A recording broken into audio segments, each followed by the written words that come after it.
After repealing the law which created Kano Emirate about 4 years ago, Sanusi Lamido is now being reinstated by Governor Abba Yusuf of Kano State.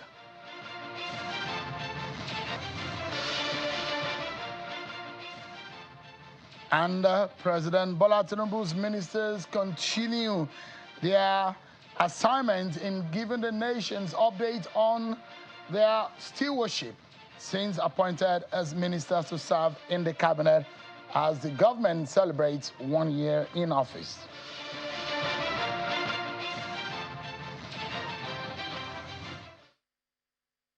Hello everyone, welcome to the program. This is Politics Today, live on Channels Television. I'm Sean Akimaloye here in Abuja. What a big news day for Nigeria and for the politics of northern Nigeria and Kano State.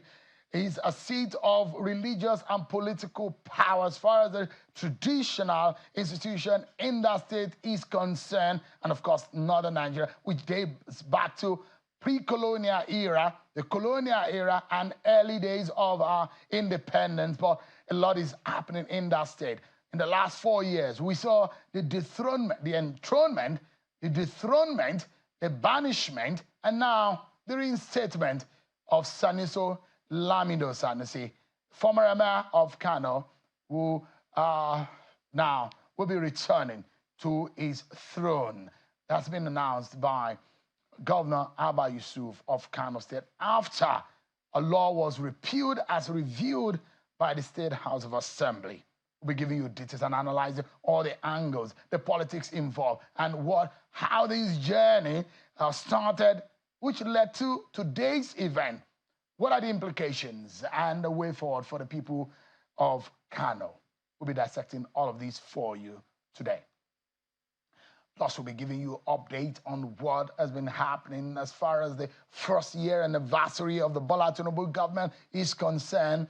We saw yesterday the commencement of the accounts of stewardship by ministers. We saw some of what the ministers said they have done in the last 1 year. And about 4 of them, again today, have come to the public to tell Nigerians how much they've been able to deliver in their mandates in serving the people of Nigeria and in fulfilling the renewed hope agenda of Bola Ahmed Tinubu as Nigeria's president. We'll be listening to some of their accounts today, and you as a Nigerian citizen will be the judge. Stick around, everyone. Before we get into all of that, I'll serve you with your political roundup stories.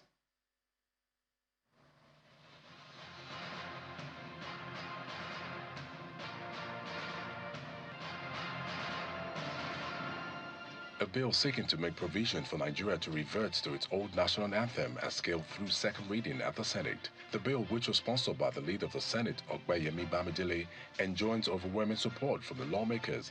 The bill, which was sponsored by the leader of the Senate, Ogbeyemi Bamidele, enjoys overwhelming support from the lawmakers and have been referred to the Senate Committee on Judiciary, Human Rights and Legal Matters to report back to the House in 2 weeks.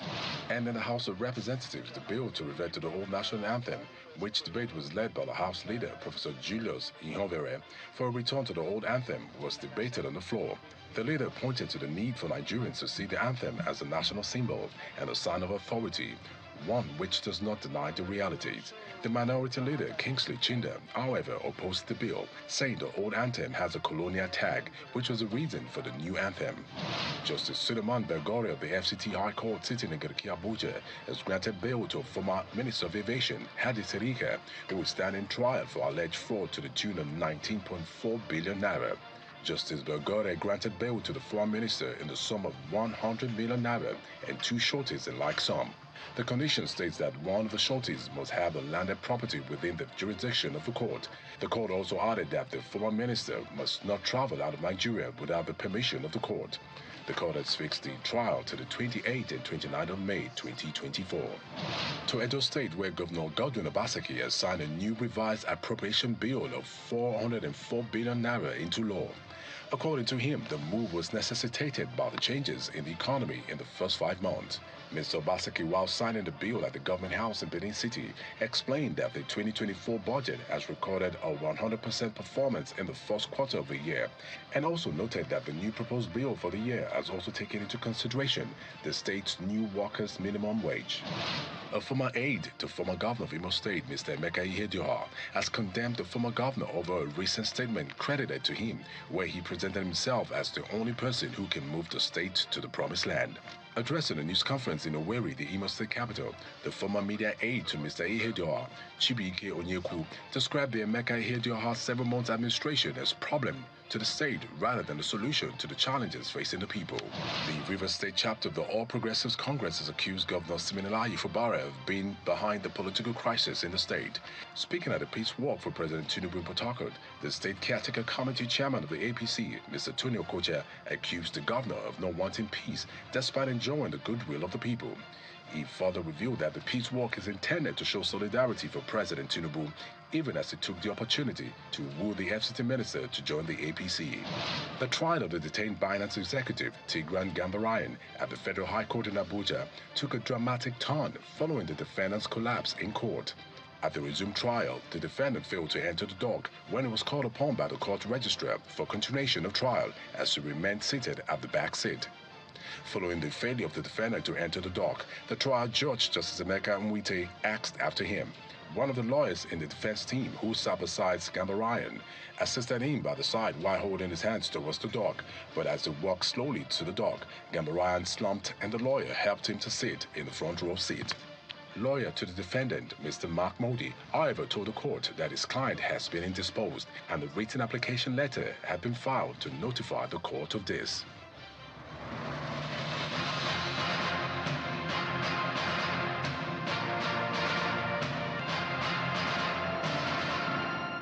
Thank you so much indeed, everyone, for staying with us. Let's bring you up to speed with the latest happening in respect of the preparations for the 4th year anniversary of President Bola Tinubu. Yesterday, we were being told that it's going to be a low-key celebration, and most of the days preceding the 29th of May this year, it will be an account of stewardship and informing Nigerians, bringing Nigerians up to speed on how far this government has been able to deliver on its campaign promises. But today, we saw about 4 ministers in the President Tinubu's cabinet, which includes the Minister of the FCT, the Minister of Defense, the Minister of Mines, Mr. Dele Alake, and of course, the Minister of Youth, all of them giving their own account of what they have done and how much they've been able to deliver in what has been handed into their hands since they took oath of office. Let me begin by allowing you to listen to the Minister of the FCT, Yensam Wike.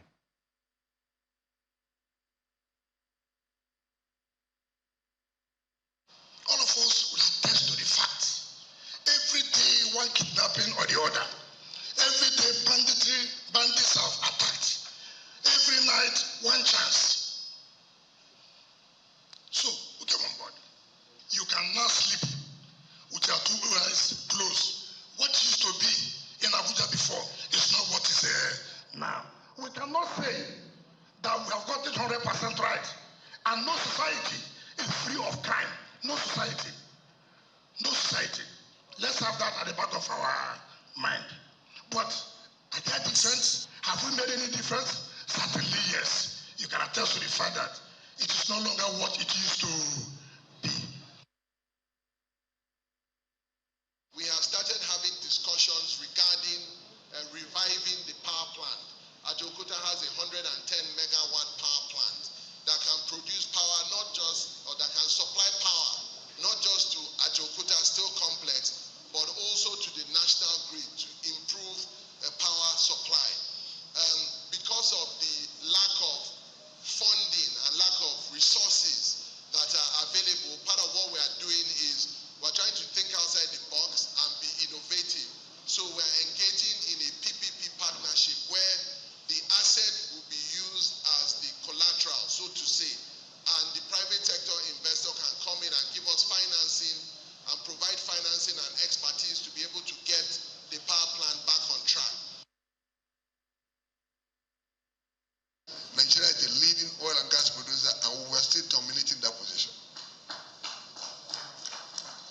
targets in this 2024, having worked very hard to create the enabling environment, is to ensure that we have minimum of $20 billion in investment this year. The only way you can sustain increase in production and generate money that government needs to finance our economic problems, our economic programs, is the oil and gas sector. The quickest way to our economic prosperity is the oil and gas sector. Citizenship and Leadership Center is also undergoing reforms, being the second parastatal under the supervision of the Federal Ministry of Youth Development, aside the NYSC. We're also driving reforms in the CLTC to enhance leadership training and citizenship education, ensuring that our youth are well prepared to take on leadership roles and contribute to national development. It's not enough to create more spaces, more seats for young people at decision-making tables. It is also important that we prepare ourselves for leaders to take on those leadership positions going forward. As of today, we are conducting Operation Desert Sanity 3 and Lake Sanity 2, with the Republic of Chad, Cameroon, and some representative from the Benin Republic. And this shows how we collaborate with neighboring states. The President signed the DICOM bill that help us to produce locally what we need in the fight of insurgency and criminality in this country. Thank you so much. There you have it. Some of the updates in respect of today's proceedings in the ministerial briefings on the first year anniversary of the president. Tinubu, you've heard, but you are able to grade and rate the ministers based on what you feel that they have done and what you have seen. Let's go to our main story for conversation tonight. So it's no longer news that, well, it was a breaking news a few moments ago, and you perhaps have been hearing it, but let's bring you up to speed and give you some more details of what has happened today. Earlier, we saw the former mayor of Kano, Sanusi Lamido, who was a guest in Rivers State to Governor Timileyin Fubara at a summit there as part of the activities of the 1 year in office of Governor Fubara. And of course, at about that time was when the Kano State House of Assembly was sitting to review and repeal a law which established the creation of additional 4 emirates in Kano, added to the Kano Emirate. But let me allow you to listen to the former mayor who spoke earlier today. He spoke about the economy. And of course, you know, it was he's a former CBN governor. He has an understanding, a deep knowledge of the economy. And is being very vocal about the manner in which the northern Nigeria should be governed. And part of the issue which a lot of people said put him into trouble with former Governor Abdullahi Ganduje. Take a listen to what he said earlier today. The reform of an economy, whether of a state or of the federation at large, requires difficult decisions. It involves policies that may be painful and unpopular, which don't usually go down well with politicians who need re-election.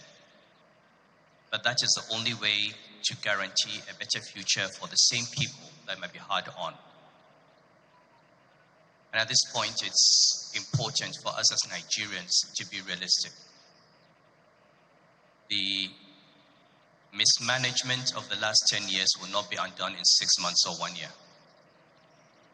And we need to understand that some of the difficult decisions that are taken will take time to work through the economy. It will take a little while for us to see a turnaround, but those decisions are absolutely necessary in order to save the economy.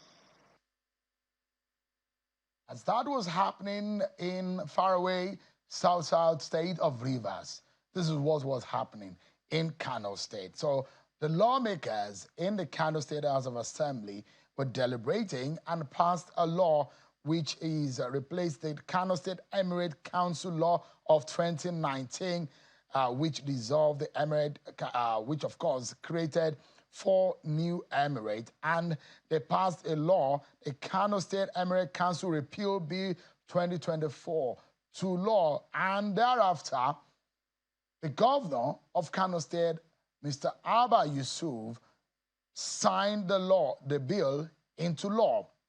And afterwards, the governor, Abba Yusuf, announced the decision to dissolve the Emirate Council created in 2019 in the state. That law repealed that former law, and now those emirates were dissolved. And now the governor says that in support and in consultation with the kingmakers in Kano, he has been able to reinstate the Emir Muhammadu Sanusi II, who was deposed as the Emir of Kano, back to the throne. According to the governor, it is with the full support of the kingmakers, and he has approved the reappointment of Malam Sanusi Lamido. The governor said this at about 5 p.m. earlier today on the Art Chamber of the Kano State Government House. Take a listen to Governor Abba Yusuf. From the very moment I signed the bill into law, it means that all appointments made in accordance with that 2019 law are voided, and the balkanized Kano Emirate has been restored to its original pre-2019 status. The fellow of the 2019 law means that there is no emir in Kano State as at now, except the reinstated emir according to that law. Guided by the provisions of the Kano State Chiefs and Emirs Appointment and Deposition Law 1984 and the Kano State Emirate Council Repeal Law 2024, with full support of the kingmakers, I have approved the reappointment of Malam Sanusi Lamido. All right, that or those are the words and a proclamation from Governor Abba Yusuf after he signed that bill into law, which now dissolved the 4 emirates and now reinstated Malam Sanusi Lamido back to the throne after 4 years. So a lot of people will wonder how powerful that throne is. Of course, indeed, it's a powerful throne which serves about 3 or 4 functions as empowered by the traditional institution, religious institution, and the administrative institution in our laws. It serves a religious, as a religious leader. That throne is also serving as a political leader and, of course, a traditional leader and an administrative leader as the leader of the traditional council in Kano State, as one of the most prominent religious leaders in Nigeria. Of course, a lot of these has happened. Let me give you an understanding of how we came to this point. What happened 4 years ago, Sanusi Lamido, a former central bank governor. Yes, of course, you know how vocal that man is.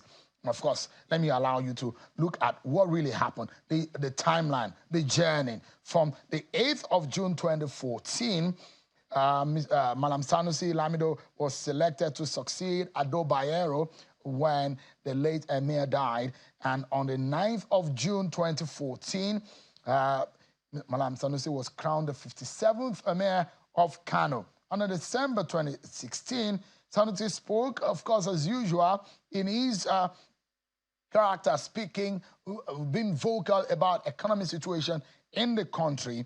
He spoke on government misplaced priorities, which a lot of people said was the genesis of his problem with the then governor of Kano State, Abdullahi Ganduje. Under the May 2017, the Emirate Council came under investigation for financial irregularities. In 2019, December, Governor Ganduje signed into law the creation of 4 new emirates, the Bichi, Rano, Gaya, and Karaye Emirate.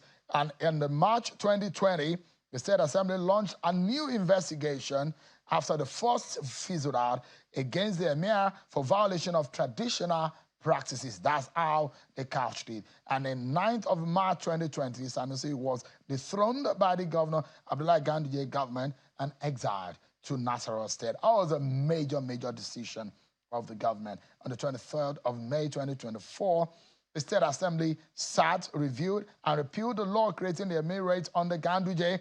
And the same day today, the Malam Sanusi has been reinstated as the Emir of Kano by Governor Abba Yusuf after signing a bill dissolving the Emirate Council created in 2019 in the state into law. That is a summary of the journey and a timeline of where we are 4 years ago and up to now. Let's get a sense of what this means, the implications, and how we got here, the politics of the leadership of the Kano Emirate. I'm being joined by a special advisor to the governor of Kano State, Mr. Mohamud Jamo Yusuf. He joins us from our Kano studio. It's good to see you, Jamo. Thank you so much indeed for joining us tonight. And I have here with me in our Abuja studio a former national coordinator of the Kwankwansia movement for youth and students, and a political commentator, Mr. Atiku Abubakar. Thank you so much indeed for joining us, gentlemen. Thank you for having me. I appreciate it. Let me begin with you, Mr. Muhammad. Give us an understanding. This is a very delicate decision, isn't it? But a lot of people said they've seen this coming, considering the differences between Mr. Kwankwanso and Mr. Ganduje, and of course, Governor Abba Yusuf. Is this more of a political decision or what? Well, thank you so much, Mr. Sherwin, and good evening to viewers. Well, like the saying says, this is the day the Lord has made, and we must rejoice. When you look at the happenings in Kano today, I totally disagree if we say we have to look at it as a political move. The reality of the matter is today, in every society, and especially with the happenings in Nigeria, you need to present your first 11. And what does your first 11 means? Let me cite an example, Mr. Sherwin. Today in the media world, if I'm asked to present my first 11, Sherwin and other people, Sherwin, your name is going to be amongst who I'm going to consider amongst my first 11.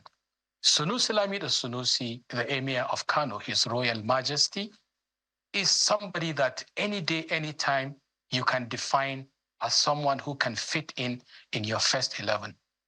We're in a society now where we need all the best brains to come on hand and to come on deck so that we can be able to give the dividends of democracy to our people. And we need to take this country forward from where we are today. So you cannot have somebody like His Royal Majesty Sunusi Lamido Sunusi being dethroned and staying out there when equally there are opportunities that you can be able to have him on board. So what I'm to say to you now, it has nothing to do with any difference between either His Excellency, Mr. Rabiu Musa Kwankwaso, or the former governor of Kano State. It is more about the state presenting one amongst his first 11 so that he can be part of governance, even if it is from the traditional aspect of it. Well, I mean, there are insinuation and those who believe that the body language and the chemistry we saw when Governor Abba Yusuf got into office and we saw the Emir Ado Bayero meeting with him, there are those who say, look, they saw this coming, that there will be some hostilities against the sitting Emir and, well, the now dissolved leader of the Kano Emirate, Ado Bayero. Would they be right to say so because of what really happened? And would they also be right, those who have criticized, to say Kwankun's leadership, or the former Governor Rabi Kwankunso and Governor Abba Yusuf disagreed with former Governor Abdullahi Ganduje on his decision to dethrone Emir Kano Sanusi at the time? Well, you see, one of the aspects that you can even look at is even the balkanization of the emirate itself. If we were to look at history, the Emirate of Kano State does not just come to happen like that. In those days, wars were fought, and those were how kingdoms and emirates were being established. So the Kano Emirate, a lot of wars took place more than 1,000 years ago, up to the point where the Kano Emirate was constitutionally and fully established as a traditional institution. And let me give you one very surprise that a lot of people do not know. Governor Abba Kabir Yusuf is a direct descendant of the Emir of Kano, the Emir of Kano. Between Governor Abba Kabir Yusuf and the Emir of Kano, Ibrahim Dabo, who is one of the greatest emirs that we have had in Kano. The Emir of Kano, Ibrahim Dabo, is Abba Kabir Yusuf. There is 5 caps between Abba Kabir Yusuf and Ibrahim Dabo. So Abba Kabir Yusuf, His Excellency, the Governor of Kano State, is equally a blue blood and part of the royalty of Kano State. So even apart from him, the Kano people and everybody quite disagreed that there is no reason for balkanization of the Kano Emirate. We can't have a revered institution that is being respected all over the country and beyond. And just for some political reasons, you divide it into 5 places and left it what it is.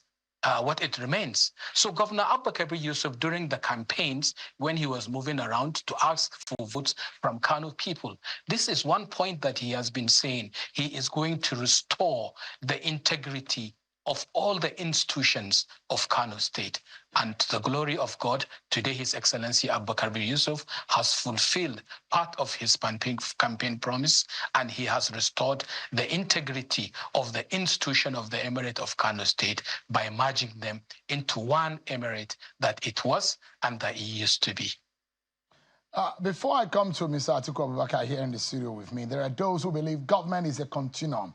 No matter who sits in power, there must be some kind of respect for the rule of law and perhaps the manner in which governance is being handled, even if it doesn't sit well with you emotionally or politically. But there are those also who will say that whatever is happening to the Kano Emirate is somewhat puncturing the propriety and the veracity and the strength of the Emirate in the heart and in the eyes of so many people who are following or who respect or hold that throne in high esteem, in the manner in which the leaders or the occupiers of the throne are being tossed here and there. Don't you think that this is whittling down the powers of that throne? Well, exactly. I quite agree with you here, Mr. Shaun.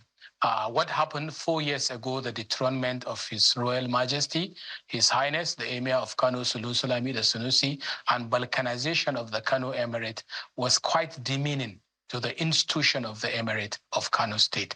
And of course, what His Excellency Governor Abba Kabir Yusuf did today did nothing but restore the value.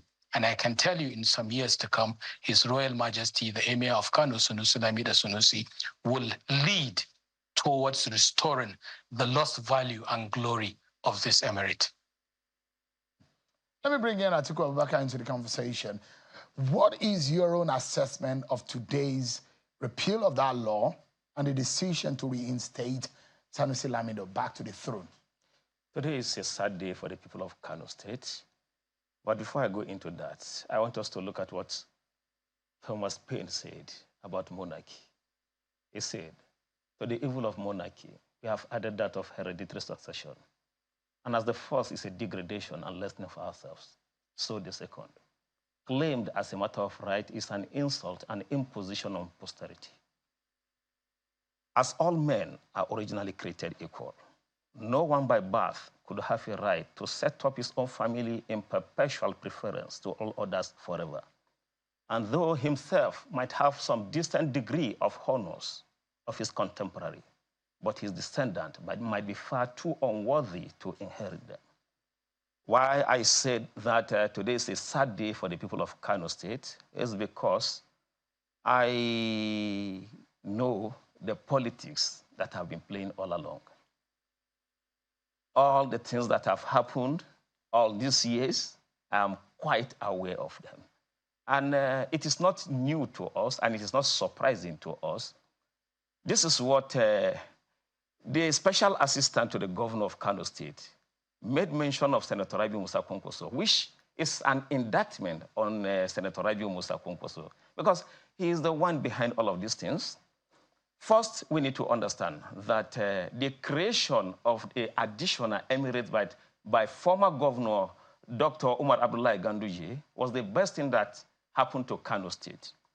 Now you talk about the achievements of His Royal Highness Senusi Lamido Senusi in a state where you have thousands of students, young ones out of school.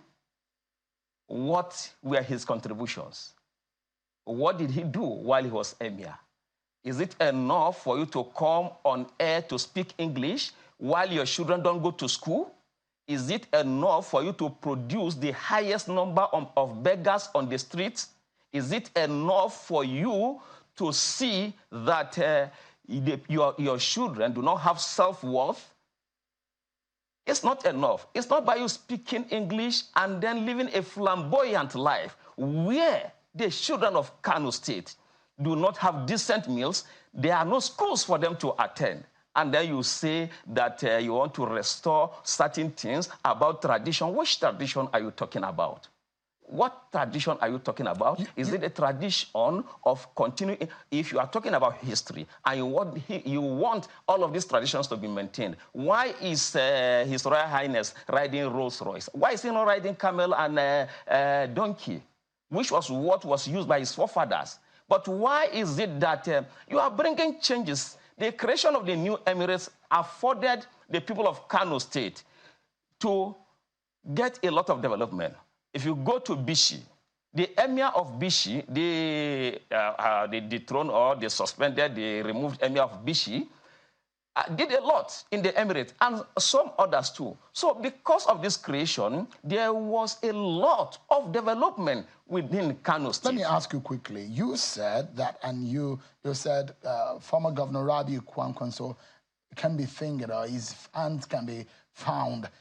It can be linked to what happened today. What's your, why would you say that, and what evidence do you have in this linkage that you have created? With due respect to the governor of Kano State, His Excellency Abba Kabir Yusuf, he is just carrying out instruction of Senator Rabiu Musa Kwankwaso. What do you mean by that? What I mean, another reason I'll give to you is this. Even he started by demolishing houses just to get at one person. He destroyed the livelihood of many indigenous of Kano State just because of Dr. Umar Abdullahi Ganduje. Dr. Umar Abdullahi Ganduje cannot be poor. He is not affected by the demolition. But because you want to get at him, because all of these things were done during his tenure. Let me go back to the question he did that as governor of Kano State. The question I asked is, what evidence do you have to link Kwankwaso to this decision? Very good. Directly, Senator Rabiu Musa Kwankwaso did say to us, while I led a group to his residence, while he was telling us that when he handed over to then Governor Umar Abdullahi Ganduje, that he was living in Kano Government House. And after a while, Dr. Abdullahi Ganduje started renovating the part which he was living in Kano Government House, and that he didn't allow him the free hand to direct him on how to carry on with governance. And that was the genesis of the crisis, which he vowed that he would get back at Dr. Umar Abdullahi Ganduje. He said all of this directly. I'm telling you directly. And if he's not listening to me, some of his aides are listening to me. He said this to us on several occasions. So one might begin to wonder. He has a very big house which, in Abuja here, which is the size of a stadium in Maitama. He has another one in Kano, in Asokoro, After handing over, you did not go to your house, in one of your houses. You remained in Kano government house to direct a man who has achieved a lot in life, who has taken...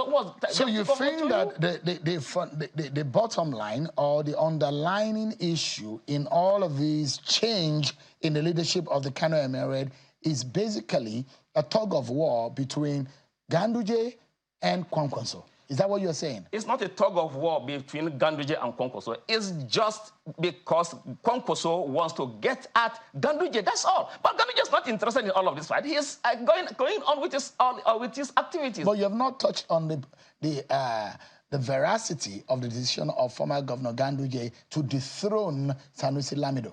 I said here just now that was one of the best decisions that Dr. Umar Abdullahi Ganduje took. Because Sanusi Lamido, His Royal Highness, was almost a stumbling block to the development of Kano State. You didn't think that dented the traditional rulership? No, the progress... The exalted throne of the Kano Emirate? No, it gave respect to the emirate by the creation of additional emirates and then the enthronement of the just removed emir, Ado Bayero, because... They understand the tradition very well. If you notice, the Emir Ado Bayero was not the talking type, was not the one, but he was more of an action person. So that is what the traditional institution, especially the exalted position of Emir in the northern part of Nigeria. Let's take a breather, everyone. But when we come more on the decision of Governor Abba Yusuf of Kano State and the activities of the lawmakers in the Kano State House of Assembly to repeal the law which created 4 additional emirates in Kano. And now those have now been repealed and Kano will now have 1 emirate and it will be led by Sanusi Muhammad Lamido Sanusi. We'll be right back, everyone, after this break.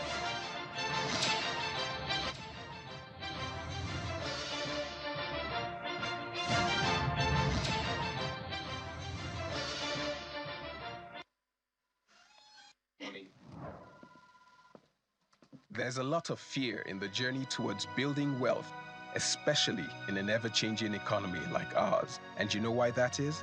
It's because navigating the world of investments without facts and insights is like walking in the dark.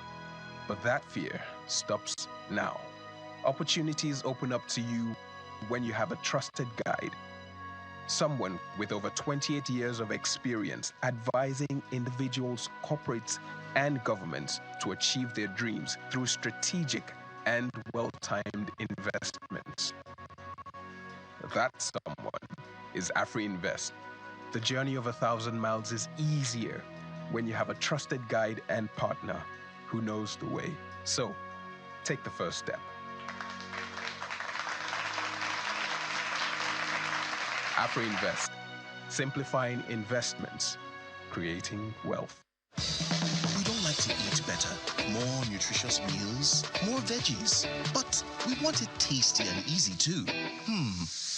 Knorr Cubes, that's the secret. Made with real ingredients like chicken, parsley, and garlic.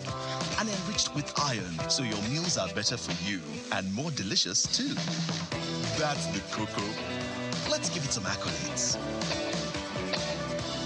Change your world by changing what's on your plate.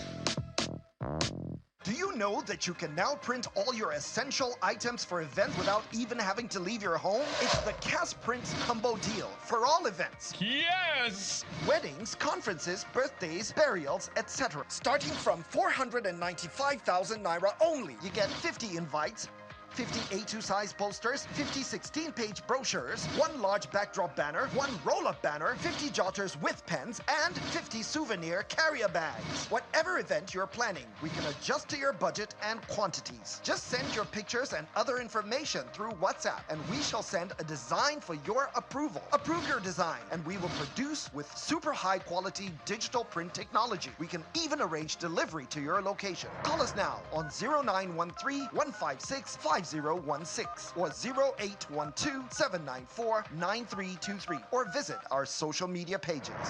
Prints, digital printing at super speed. Who's your guy?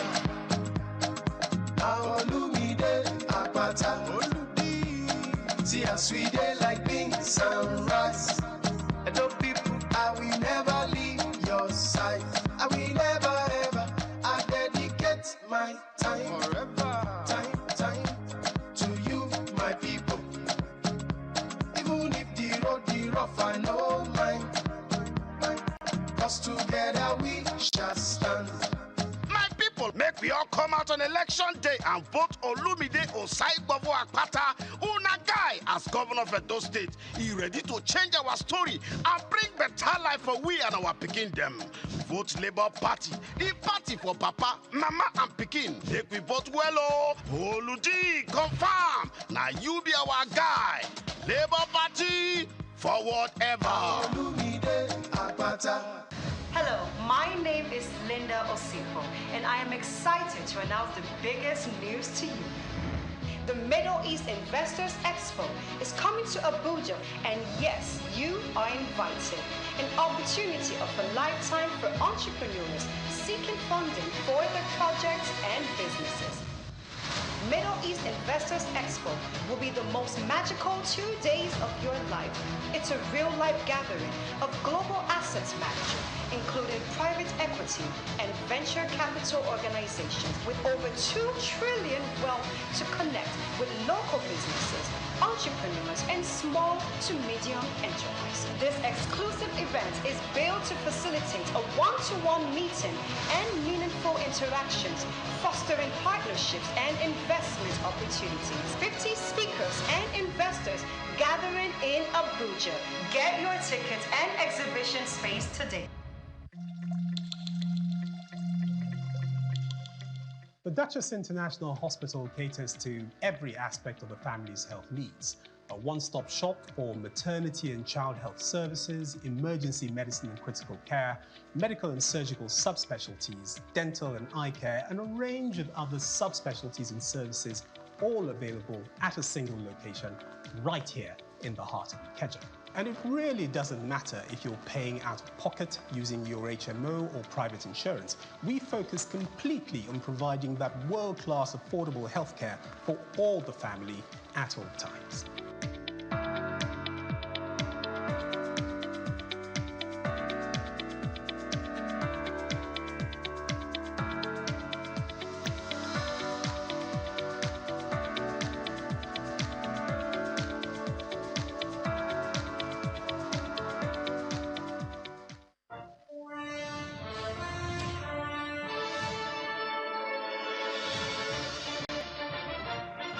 Thank you so much, everyone, for staying with us. Muhammad Sanusi II is now being reinstated as the Emir of Kano, and that has been the decision of the governor of Kano State after the law which created 4 new emirates have now been repealed and now signed into law. Mohammed Jamu, the special advisor to Governor Abba Yusuf, has been speaking with us from Kano in our Kano studio, and Atiku Abubakar was a former national coordinator of the Kwankwansia movement on student and youth. Atiku Abubakar has been speaking with us from our Abuja studio here. Thank you so much, gentlemen, for staying with us. Part of, if we'll come to you, Mr. Muhammad, part of the decision today by Governor Abba Yusuf is that he's given 48 hours to the emirs to vacate, these leaders, to vacate the 5 thrones. What is the implication of that? Well, if I have to respond to that implication, Mr. Sherwin, I have to remind us back 4 years ago when the government of Abdullahi Umar Ganduje decided to dethrone Emir Sunusi, Lamida Sunusi at that time. Once the law was signed, it was immediately the security agencies were sent to the palace to remove His Royal Majesty out of the palace, and they whisked him away in the middle of the night. They flew him to local, faraway destination in Nasarawa State. So I think what we are seeing here is more of a leniency from the governor, giving them time to be ready so that they cannot be thrown into confusion. I think it's best to be described as being done with human face, much, much more different the decision that was taken 4 years and some months ago against His Royal Majesty, the former Emir, and now the Emir of Kano Sunusi, Lamido Sunusi. So this is just the parable of two same issues that happened that I'm just to leave people with so that they could be the judges of exactly what happened here. Let me ask you a quick question before I allow you to also, because I'd like you to respond to some of the things said by Mr. Atiku Abubakar here before I get his own response too. Just imagine that another person becomes, in the next 4 years, becomes the governor of Kano State and decides to repeal the law that was signed today and also now reverse the action of Governor Abba Yusuf. Will it then mean that that throne will be experiencing new occupiers every 4 years? Are you afraid of that kind of scenario? The foundation for this to happen was laid by His Excellency, the former governor of Kano State 4 years ago, when in enacting his own laws for the removal of His Majesty the Emir and the balkanization of the Emirate. Part of the laws, it was given power that the governor has power to remove the Emir any given time that he has. So already it is something that has already started. And exactly what happened now, I will just tell you, it is nothing but history repeating itself. In 1983, I remember Governor Abubakar Rimi of blessed memories, then when he was the governor of Kano State, created more emirates. And then when Governor Sabo Bakenzo, His Excellency, late Sabo Bakenzo of blessed memory, came into office, he decided to dethrone the emirates and return Kano to one kingdom that it used to be. So history has just repeated itself. It has happened in 1983, and then it is happening now. And I feel in the next years that will be coming, we will do everything humanly possible to institutionalize some laws and some reforms even within the traditional apparatus itself, so that we can be able to give it some sense of belonging, to create an impression and to draw it more closer to the people, so that in the future, even if any other governor wants to do it, he will have a second thought about it. But already in the law that was amended by His Excellency Governor Abdullahi Umar Ganduje, it was clearly stated that the governor is the sole proprietor of the power to remove and appoint the emir. So the governors, they have the power, and it is their constitutional Mr. Jamu, right. you're not afraid of what has now become a political utilization of this tool, this traditional tool, for political purposes, and the implication on the average person within this emirate? Well, it is not Kano State. This is not peculiar to Kano State, Mr. Sheun. When you move across the country in Nigeria, reasons usually come up for the dethronement of emirs. Some are being found wanting for one reason or the other. I do not see it's wrong if at any given time a governor sees the emir wanting in any particular area when it is misconduct or anything that can be defined in that particular perspective. You cannot stop the governor from performing his role of defending the integrity of the state. But what I am telling you now, I'm not afraid, because I feel this was done in the best interest of Kano State, and everything will be done humanly possible to restore the lost glory and values of the emirate, to the extent that any other governor in the future will have no reason but to befriend the emirate and be very close with the emirate. Just watch and see. It's a matter of time, Mr. Shewan. You will see.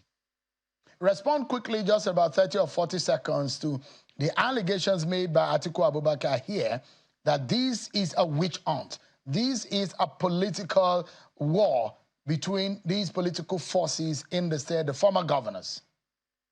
Well, even if it is a political war between the two former governors of Kano, I think I can say it is healthy, because in politics, to agree and disagree, there is no comes to that.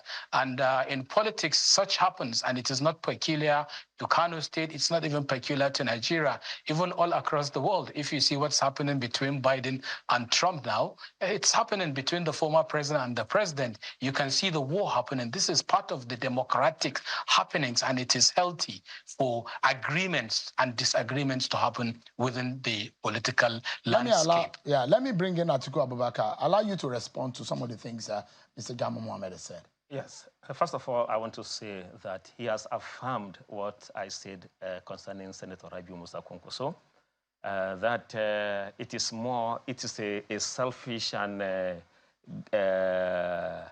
self-fight for himself, for the benefit of himself alone, and not for the benefit of the people of Kano State. It is done for him to continue to dominate the people of Kano State, and that was the same reason why he brought his in-law as governor, that's Abba Kabir Yusuf as governor, his son as commissioner, another of his in-law as a member of House of Reps. All of these things are being done in preparation again to continue the fight so as to come to APC. I am revealing all of these things so that... You're saying that Kwankwaso is going to the APC? Is preparing grounds. I'm doing all of these things to come to APC in order to get protection from now till 2026, move back, use regional sentiment, and contest against President Tinubu. All of these are privileged information, which I also want to appeal to Mr. President, that in the interest of this country, the stability of this country, he should ensure that Kwankwaso does not come to APC because there will be political tension, which will snowball into political crisis, not only in Kano State, but the entire of the country. I have this privileged information because of my very close relationship with him, and I do not think that at this point in time, especially for those of us who are young, who do not have any other place to go to, we need to work very hard to see that there's no political tension in the country. And on this, I want to make a very passionate appeal to Mr. President that Dr. Abdullahi Umar Ganduje stood by you when the people were against you in the north. Mr. President, stand with Dr. Umar Abdullahi Ganduje. When you look at it, some people make this mistake that, yes, that Kwankwaso is more popular. When you look at the last election, the governorship election, a man that brought up over 900,000 votes on the governorship election, the NNPP had a little above 1 million votes. Why was it even like that? It was because of the way former President Muhammadu Buhari handled the country and some other indices which worked against the APC then, but not because the people of Kano do not love Dr. Umar Abdullahi Ganduje. He's very much on ground. The president needs him very well, especially to consolidate on the gains which have been recorded, so as to be able to have a seemingly scale through during the next we need election. to close now. 10 seconds for your final thought, Mr. Jamu, and I'll allow Atiku Abubakar another 10 seconds. Mr. Jamu, your time starts now. 10 seconds to round up your thought. Anyway, this gentleman you call Atiku Abubakar is just a bitter person who keeps saying that he has affirmed that I have talked. I have never mentioned even His Excellency Rabiu Musa Kwankwaso here because he is not the governor of Kano State. So please, if you have your grievances with His Excellency Rabiu Musa Kwankwaso, take it somewhere. You have been on air attacking His Excellency Rabiu Musa Kwankwaso left, right, and center. Please, please, take your war somewhere. His Excellency Rabiu Musa Kwankwaso is somebody who has done so much for Kano people, and he is revered and respected here by the Kano people. And come rain, come shine, whenever His Excellency Rabiu Musa Kwankwaso wants to contest or is standing by somebody to contest, the people of Kano State will stand by His Excellency Rabiu Musa Kwankwaso. Your parting shot, 10 seconds. Thank you. I do not have anything against Senator Rabiu Musa Kwankwaso. I'm only interested in the stability of the country so that we can continue to record successes and live in peace. That is why I am calling on the president to ensure that he doesn't come to APC to destabilize the party, because once the party is destabilized, it will affect economy of the country. Atiku Abubakar, thank you so much indeed for your time. And Jamu Mohammed, Special Advisor to Governor Abba Yusuf in Kano. Thank you so much indeed, gentlemen, for your thoughts tonight. Thank you. Thank you. I appreciate it. And that's how we end the show tonight. Thank you so much, everyone, for watching. I'll see you again tomorrow at 7 p.m. God bless Nigeria.